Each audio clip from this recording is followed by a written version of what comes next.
Welcome everybody to part 2 of this grand adventure where I'm trying to reach 1 million blocks from spawn.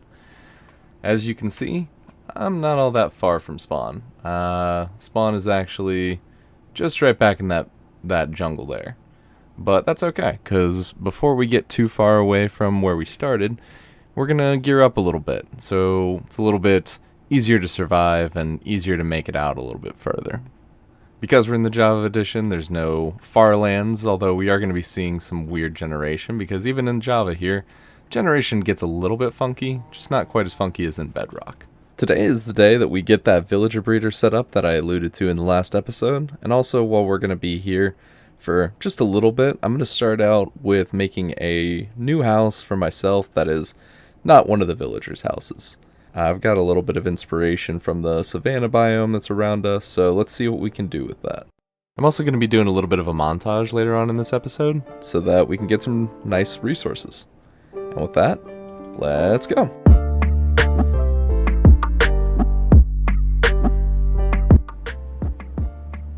So to start off, I'm going to go over here, and we're going to take care of these guys that I trapped in this house last episode. There's 2 villagers in here, so we'll get these guys set up so they can start working on their breeding process, because that does take some time for them to do. They have to build up their inventory a little bit, and I'll talk about that in a minute. But we're going to get them started, and then while they are working on that, I'm going to turn around and we'll find a nice place to build our house. There's a few different ways to make a villager breeder in the Java edition. This one that I'm going to be building right now is the one that I've found to have the best efficiency and honestly the least bugs. For the first part, what you want to do is you want to find the center of the farm. For me, that's going to be this diorite block right here. The next thing you're going to want to do is find the side opposite from where you want your villagers to exit from. We are going to want to extend that about 6 or 7 spaces total, depending on personal preference. And once we're done with that, we're going to go to the other 2 sides and bring those 5 blocks away from our center.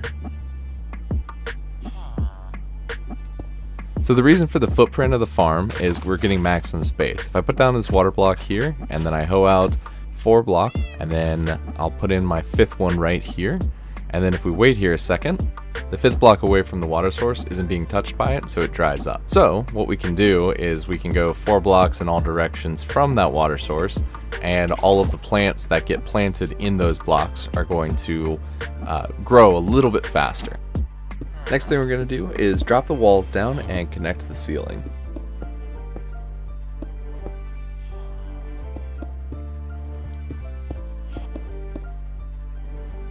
Sometimes, as with any good Minecraft project, you might have to do a little bit of terraforming, but since I'm in a flat biome, I think I'm pretty good. I'm just going to flatten this out a hair. I am going to repurpose these trapdoors though later for use in the farm. I'll get to that in a minute.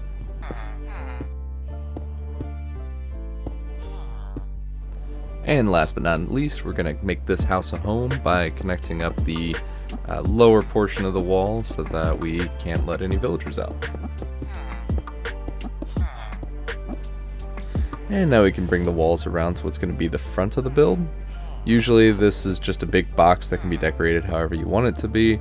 But in this case, I'm going to incorporate the house because I think it's a lot easier to do that instead of try and wrangle a bunch of villagers, since I already have these guys captured in here.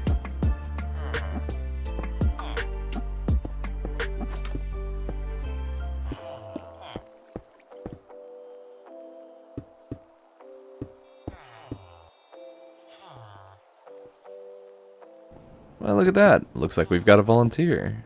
You, sir, can absolutely stay right in here.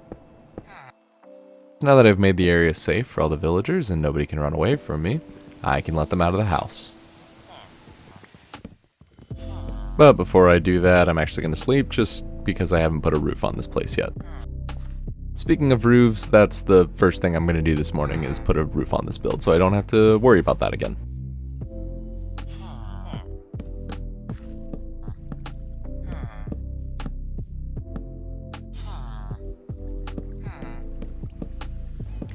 one other thing that I'm going to do that's really only for early game like this. If you're jumping right into it, you don't have the ability to get glass yet, is to put slabs in all the windows.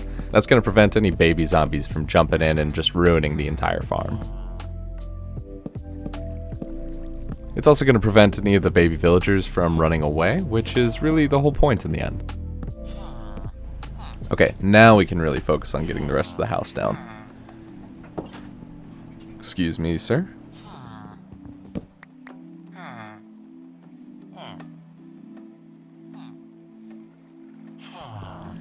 Okay, now that the main portion of the house is down and we have all this extra free space, we're going to take one of those trapdoors that we borrowed earlier, and that is going to be both our way in and out and the front door of the build. Now I can find the center block, and that is what I've marked here with diorite. We'll dig out the dirt block right below us, and we're going to put some water in it. Now that the ground's all cleared out, I can start hoeing the soil so that we can start to plant crops. That said, I'm just now realizing that I can't count, so I'll have to redo one of the walls to make that right. Make sure we have plenty of space to plant all of our crops. So we've got the operators for the farm. That's these villagers that are so kind to volunteer for us here. Next we want to add in the fuel for the farm. The fuel is going to be carrots in this case. Now you can use potatoes and beets, but both potatoes and beets can produce other things. Beets have beetroot seeds, and potatoes produce poison potatoes, whereas carrots only produce more carrots. So they are the most efficient, and they're not going to clog up the villagers' food inventory spaces. And now we can put the engine in here. I don't have the composter in my inventory. Okay, that's fine. We'll come back and do that later. But for now, I'm running pretty low on supplies, so I think I'm going to do our first montage of the episode. Here we go!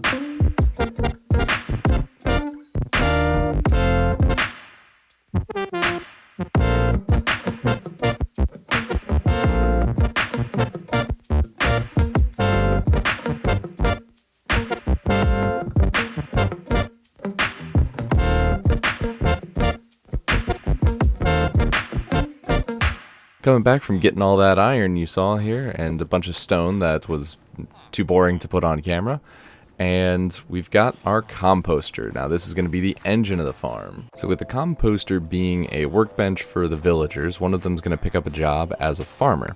Now the farmer's a little bit special because it has the ability to actually do some farming, so it can pick up crops and put them in its own inventory. When it puts food in its inventory, it can then share that food with other villagers that need food. And how do villagers procreate? You guessed it, by getting food. So as long as there's enough food and enough beds, villagers will actually start to make more villagers, and we can use that to our advantage. For villagers to start breeding, they need one bed for each villager that's in a pathfinding connection, so there can't be any blocks that divide them.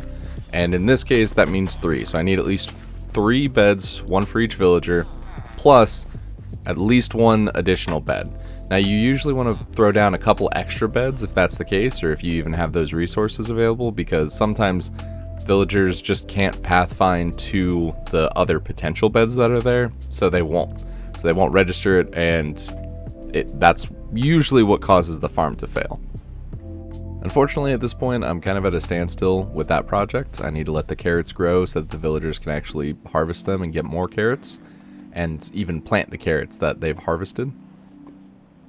So instead of continuing that, I'm going to work on my house real quick. So I do have a palette in mind, I just don't have a build designed yet. So I'm just going to kind of wing it, and we'll see what I can do with what I find over in this direction. Okay, let's go give this a whirl here, and boom. Actually, yeah, I kind of like that. It's not the It's not the best house in the world. But at the same time, this isn't Hermitcraft. I don't need to make these super extravagantly amazing builds on my first go. I just need to make something that's small, quaint, gonna get the job done, and in my vision was using the surrounding palette with elements of beginner houses, you know, with the dirt ceiling and the wood blocks. So, yeah, honestly, I think I did alright. Now that the house is done, let's start working on what's gonna get us out of this town. The villager breeder. The first step is we want to make what I call the bed chamber. Now the bed chamber is exactly what it sounds like. It's a chamber full of beds that the villagers could potentially walk into, but they're not going to be able to. There's going to be a trap door on the only room walking in, so the villagers think that there's a solid block there, and they're able to pathfind to the beds. But they're not able to actually sleep in the beds or reach the beds or get to them because first they fall down a hole. The other part of this is we're going to use that trapdoor that I have set up there that does not let adult villagers out, but will absolutely let the children villagers come out. And children villagers like to come out of the main chamber so that they can jump on the beds, but of course they can't get to the beds. Past that, the only thing that this chamber needs is a roof and protective walls so that nothing else can get in here to hurt the villagers. So it's all well and good that the villagers are now stuck in a hole, but what do we do to get them out of there? Well, the first things first is we're going to control the hole by making holding chamber. The holding chamber can hold as many villagers as you need it to hold. It can be either 1 by 1 or however big you want it to be, depending on what your needs are for the time. So I'm going to keep it 1 by 1 just to keep it compact, and because I don't really care, I'm not going to be around here for very long. For the sake of going over the mechanics of the farm one more time before this episode runs away from me, here's how it all works. The villager that takes the farmer job from the compost bin will pick up and replace crops. Villagers who have food in their inventory will share food with other villagers who do not have food in their inventory. When 2 villagers have plenty of food in their inventory, it causes them to try to breed. They do a check to see how many beds are around, and if other villagers have claimed those beds yet. If there are more beds than villagers, a baby gets made. If not, they use protection. To help get that process started though, I can also give them food, and actually I'm going to feed them with all these carrots that I'm collecting. What will happen once a baby is born is they're going to see there's 3 beds in here, and that is when I come along and place a couple beds here in the bed chamber so that we can capture these guys. So one thing that I'm going to do with my capture chamber is I'm actually going to add glass blocks to the surrounding area here so that I can run a minecart right next to it, and hopefully I should be able to yoink one of the villagers from inside the capture chamber through the glass blocks and into my minecart. With that working in the background, I'm going to start on the last bit of this episode here, and this is going to be the trading hall. So the trading hall is going to be a long bridge. I'm thinking just keep it nice and simple. Again, going straight out into the water, and we'll have stations for each of the villagers to sit where they're going to be nice and safe. Good morning, both to the audience and to our new resident. So this is what I have so far.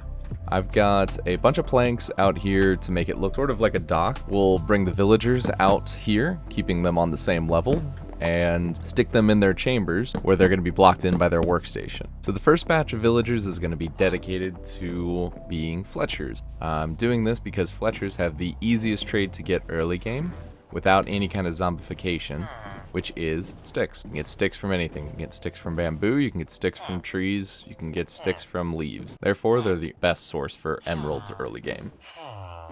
Perfect. All right. Perfect.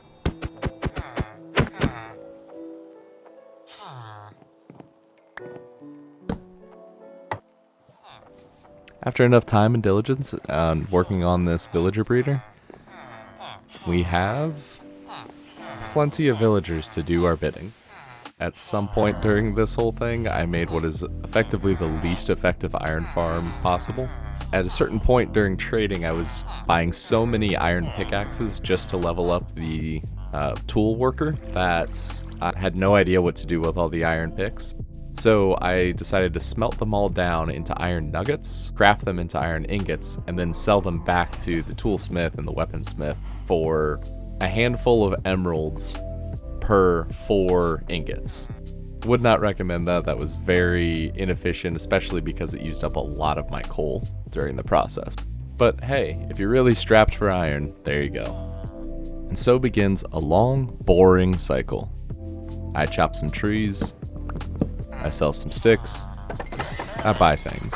Eventually, this will get me some of the best trades in the game, including mending. It just takes a really long time to do that, so I'm not going to bore you with any of those details. We're fast forwarding through this. But while I'm fast forwarding and completing Phase 2, I want to take a minute and flesh out the details for Episode 3 and Phase 3 moving forward. The next episode is the dragon and end busting. I need to get shulker boxes, and I want to have an elytra. Not to use it first, but just to get one while I can.